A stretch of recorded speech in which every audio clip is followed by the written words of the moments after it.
I'm John Kessler. I've been making kinetic sculptures since my first show at Artist Space in 1983. I like to think that my real education began when I discovered the industrial surplus stores on Canal Street in the early 80s.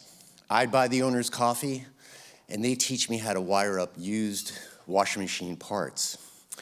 The sculptures from the 80s and 90s used found objects, lights and motors, to create assemblages that embraced a world of exchanging influences and simulacra, hyperreality and science fiction.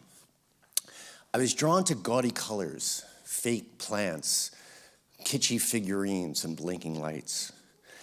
If the artists of the previous generation were making pictures of pictures, I, along with sculptors of my generation, such as Koons, Steinbach, and Gober, were making things of things. But my work never fit that comfortably into my group, and that's because the work moved. Performative sculptures were how I like to think of them. I was interested in the active viewer, getting people to draw back the curtain and see for themselves what made the magic happen. I've been influenced by artists who saw the optimistic and pessimistic potential of using machines in their work. Artists such as Namjoon Paik, Jean Tinguely, Robert Rauschenberg, Rebecca Horn.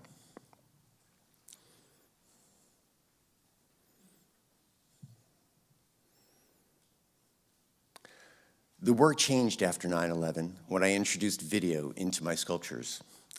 It all started with a sculpture called 1 Hour Photo, a contraption based on a film developing machine.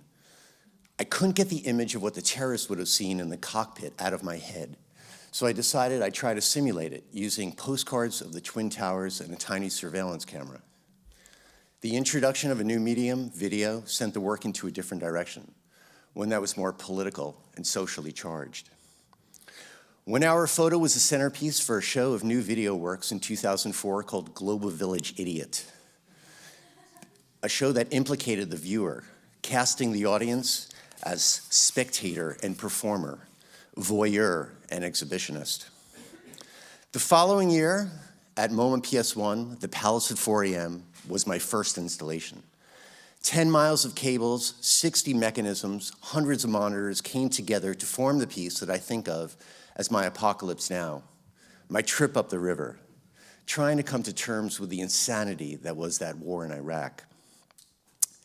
Since then, I've done 3 other large-scale installations: Kessler's Circus, about the drop shipping of the American military-industrial complex; The Blue Period, about the alienation, technological alienation and isolation; and The Web, about the gradual process of us becoming post-human because of the screens that we carry everywhere.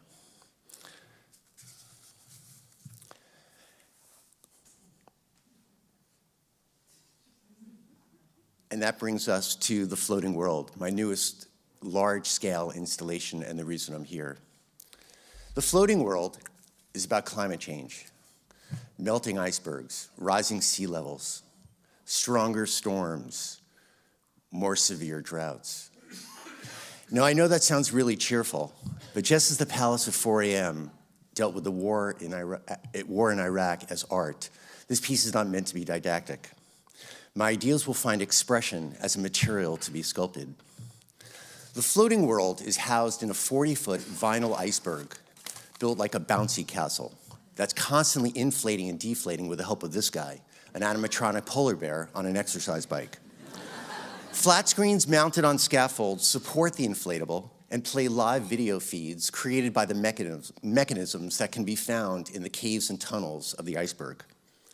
With Creative Capital's help, I've already begun to build individual sculptures that tell aspects of the climate change story, like refugees that cannot afford to build seawalls, and the mass exodus from low-lying countries, and the story of those who continue to build their pleasure palaces along coastlines because they can mitigate the inevitable flooding.